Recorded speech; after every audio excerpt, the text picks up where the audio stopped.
NDA और India गठबंधन के बीच लगातार आपने देखा होगा कि युद्ध जो है छिड़ गया है। युद्ध ही नहीं छिड़ा है, रणनीतियों को लेकर के और अन्य बातों को लेकर के जिस तरह से चीज़ें सामने आ रही हैं उसे देख करके साफ लग रहा है कि कहीं ना कहीं अब जो वर्तमान परिस्थितियां बनी हैं उसमें कुछ अलग विकल्प तलाशे जाएंगे। एक विकल्प की बात मैंने आपको बहुत पहले बताया था कि तीसरे विकल्प की तैयारी हो रही है और ये तीसरा विकल्प इन दोनों गठबंधन से बिल्कुल अलग होगा।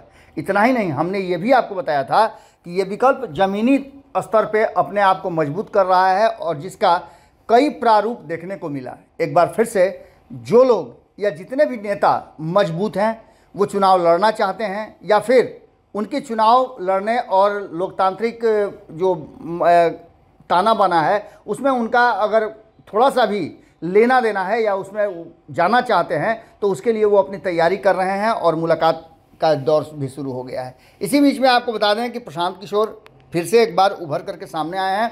यात्रा उनकी जारी है और इस यात्रा के दौरान ही वो लगातार जहां एक तरफ नीतीश कुमार वहीं नरेंद्र मोदी की सरकार को भी कटघरे में खड़ा कर रहे हैं। अभी जो वर्तमान में उनकी यात्रा चल रही है वो समस्तीपुर में चल रही है। आप जानते हैं कि समस्तीपुर अभी भी एनडीए के हिस्से में है। हालांकि बिहार का अधिकांश सीट जो है वो एनडीए जीत करके 2019 में आई थी, लेकिन अब जो बातें जिस तरह से बॉर्डर क्रॉस किया है प्रशांत किशोर ने, उसके बाद से आप ये मान के चलिए कि नीतीश और लालू ही नहीं बल्कि नरेंद्र मोदी के लिए भी उन्होंने एक बड़ा हर्डल खड़ा कर दिया है। प्रशांत किशोर ने एक बड़ा खुलासा किया। उन्होंने कहा है कि 35 लाख आबादी वाले समस्तीपुर में 10 विधायक और 2 सांसदों के होने के बावजूद क्या यहाँ के लोगों में इतनी भी क्षमता नहीं है, यहाँ के लोग इतने भी काबिल नहीं हैं, एक आदमी भी ऐसा नहीं है कि कर्पूरी ठाकुर के संसदीय क्षेत्र के सांसद का चेहरा किसी ने देखा ही नहीं और यहाँ के लोकल हैं भी नहीं।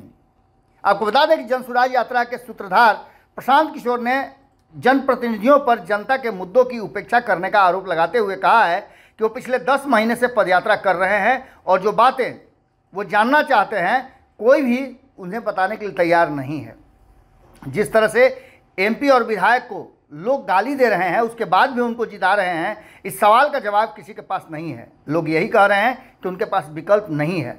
आपको बता दें कि समस्तीपुर के बगहा में पत्रकारों से बातचीत के दौरान प्रशांत किशोर ने कई बातों का खुलासा किया और इन खुलासों में सबसे बड़ी बात उन्होंने कही कि 35 लाख की आबादी वाले ज़िले में क्या एक भी काबिल आदमी नहीं?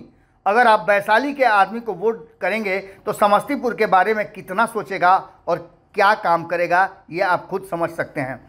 इतना ही नहीं, और भी कई बातें कहते हुए उन्होंने इस बात का खुलासा किया है कि आने वाले 2024 के चुनाव में लड़ाई किस ओर जा रही है।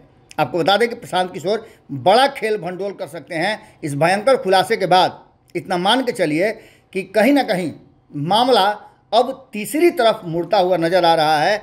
आप खुद सुन लीजिए कि प्रशांत किशोर ने किस तरह से इस भयंकर खुलासे को किया है और इस पर जनता का क्या रिएक्शन है। 10 महीना से चल रहे हैं, जहां पर जाइए लोग विधायक को एमपी को गालियां दे रहा है।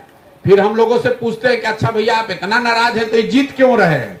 तो कहता है क्या करे भैया, विकल्प नहीं है, इन्हीं को देना पड़ता है। आप ये बताइए कि अगर लोग इतना नाराज हैं अपने विधायक से तो विधायक 3 बार 4 बार जीत कैसे रहा है? उसको आप ही और हम लोग तो जिता रहे हैं मिलके।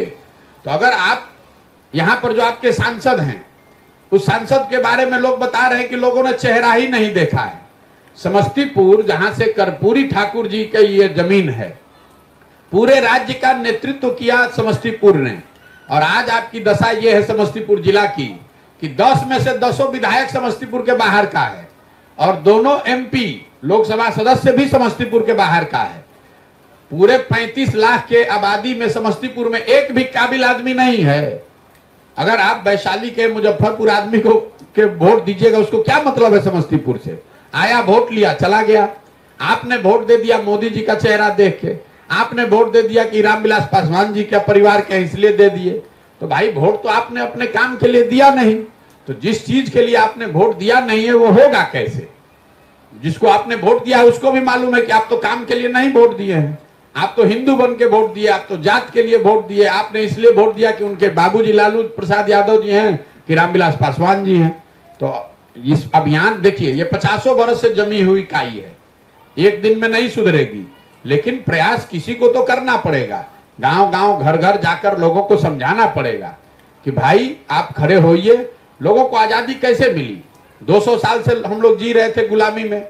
लोगों ने, नेताओं ने उस समय के आकर घर घर लोगों को समझाया कि भाई पेट भरने से नहीं होगा, आजादी आपका अधिकार है, आप खड़े होइए, लड़िए। गांव गांव से हर समाज के लोग खड़े हुए तब न देश को आजादी मिला। तो अगर बिहार को गरीबी से, भ्रष्टाचार से, बेरोजगारी से आजादी दिलाना है तो सबको लगना पड़ेगा, खाली एगो नेता के आने से नहीं होगा। अगर ये वीडियो पसंद आई और वह बिहार के राजनीति और बिहारियत से सरोकार रखेनी तो सब्सक्राइब बटन दबा के चैनल के सब्सक्राइब कर ली। ओजे एगो घंटी बा, ओकरा बटन दबा देला से कुल सटीक और मारक खबर रुआ मुफ्त में मिल जाई। अगर रुआ पत्रकारिता के हमनी के नया प्रयोग में सहयोग कर चाहतानी तो ज्वाइन बटन दबा दी। पेटीएम नंबर नोट कर ली 9386816700। धन्यवाद।